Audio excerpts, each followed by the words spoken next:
ndotoita zvekudiniko kupenda kuita ungezanga do kana kurova chindorindo kwakwakwa ya Van Choga. Zita rangu chairo ndonzi Valentine Simbarashi Choga. Ndakazvarwa 11 May 1993.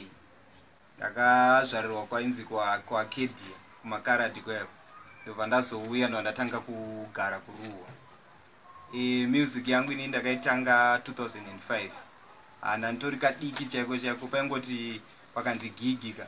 Ndobva ndaenda ndonoimba music yekujamaica na Elephant Man ana ele money kill money one kochonko money kill baby can ndiri kamfano aizia.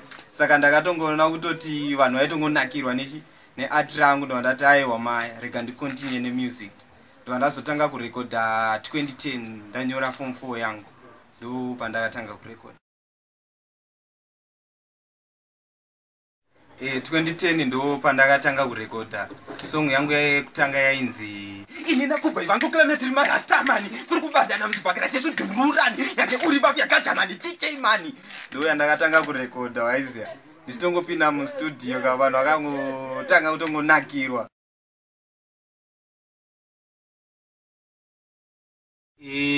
Song yakazoita kuti zvinhu zvinatsosumuka ka ndeyainzi chobo yandakazorera kuyala nation nendichikoke here.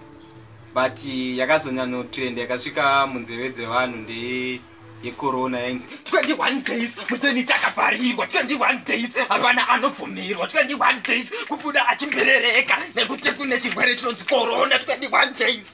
Tankindanga tankila 1 2 3 21 days muteni takavharirwa 21 days hakuna akubvumirwa 21 days kubuda achimberereka nekuti kune chirwere chinonzi corona 21 days kana muteni 21 days terera zviri kutaurwa. So ghetto youth usabude panze waisati 21 days muteni wakazvibharira kune chirwere corona unofa sekuru kana muteni mani. Uri kuona kuti inini hangu handipenga ise.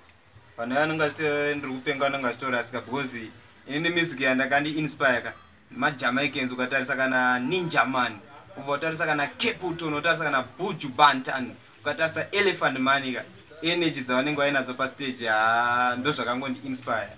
Plus music unofanira kupindawo different art. Ukatarisa kana munhu akagadzira ndege ka unakagadzira ndege paakaudza vanhu kuti ndogadzira simbi inoenda mudenga, vanhu vaitoti wakamboona simbi ichibhururuka. Saka ini ndongotiwo vari kuti ndiri kupenga ivavo vachapedzisira vabhiliva, vachapedzisira vakuteerera. Music iri soft ndotomboimba, music yakadzikama ndotomboimba. Ndakaimba imwe inonzi kurova vamwe uko kwaunoita ziva zuva rekuguma richave nemusodzi. Kutuka vamwe uko kwaunoita ziva zuva rekuguma richave nemusodzi. Mangwe masista anenge ari maprostitution night anenge achimixa nemafula badman sande oyo checho tanga kurira nendimika vanhu vobva vati uyo ari woli. Inini musikana handina ndichiri mwana mudiki maize. Kuti musikana waya unongoziva kuti anda uine mari, kana usina mari sekuruka musikana hakodi.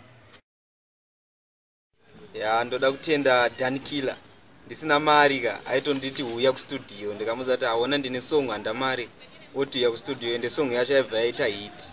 Ndobva ndatenda Pride Kawara akamira neni kubva kudhara. Ndozotenda Yala Nation, Yala Nation so far iri kundipushira. It's a Van Choga, geva koma nave kwa mziti, skiri dan kindanga, zikansindikati, wo, zikansindikati, Dankila. Iwe, ndakagare mukombi ndakarohwa nemanyoka ndobva ndakuti